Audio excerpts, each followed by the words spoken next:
Sa puso ng baliwag, may isang sining na tahimik na lumalaban sa paglipas ng panahon. Isang pamana ng kamay at kaluluwa. Isang tradisyong inukit hindi lamang sa kahoy, kundi sa mismong kasaysayan.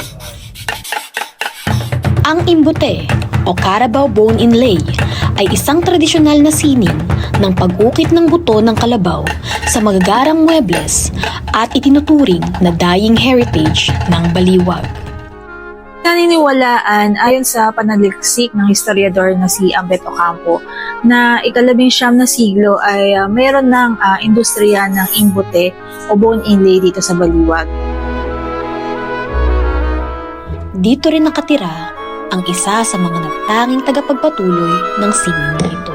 Ako si Ernesto Flores, Tubong Baliwag. Mga 60 years na siguro yung nagsimula yung furniture namin since pa sa lolo ko, si Silvestre Flores, namana ni Joseph Flores. Ngayon, ako ang nagtuloy, Ernesto Boy Flores. Kasi ang imbute, ang originally talaga Baliwag eh. Baliwag nagsimula ang ang mga may furniture na may mga imbute.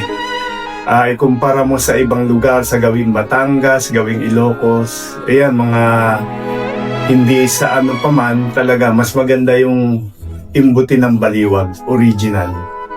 Ang pagpa-process ng paggawa ng mga buto, pinipili namin yung mahaba, alapad na mga tadyang ng kalabaw. Tinitistis namin kung paano siya mahuhulma ng gagamitin namin sa paggawa ng imbute. Pagkatabas namin sa buto, binababad namin sa blitz para mawala ang amoy at pumuti. Yung mga hilas kung tawagin, ito lang yung binababad namin sa tubig para lumambot kasi may mga iniikot kaming design eh. Ginaganyan namin. Kung makikita nyo ito, ayan, sumusunod siya. Yung mga iyan, sumusunod yung hilas, kung tawagin namin hilas. Iyan lang yung binababad namin sa tubig pag gagamitin na.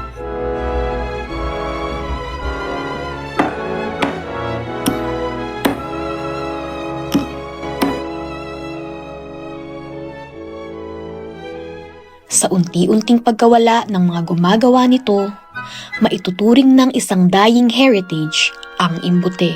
Hihira kasi ang marunong mag-imbute. Kaya kung matututo silang mag-imbute, skill yan. Isang karangalan na isa ka sa nag-iimbute sa buong Pilipinas.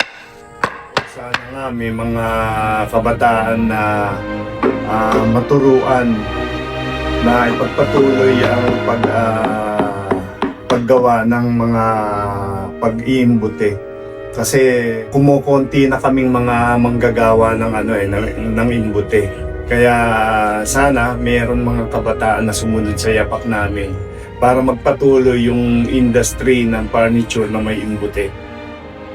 Ang imbute ay higit pa sa pagsasanib ng buto at kahoy. Ito ay pagsasanib din ng panahon, pasensya at pag-ibig sa sining. Bawat piraso ay nagsisilbing saksi sa diwa at puso ng umuukit nito.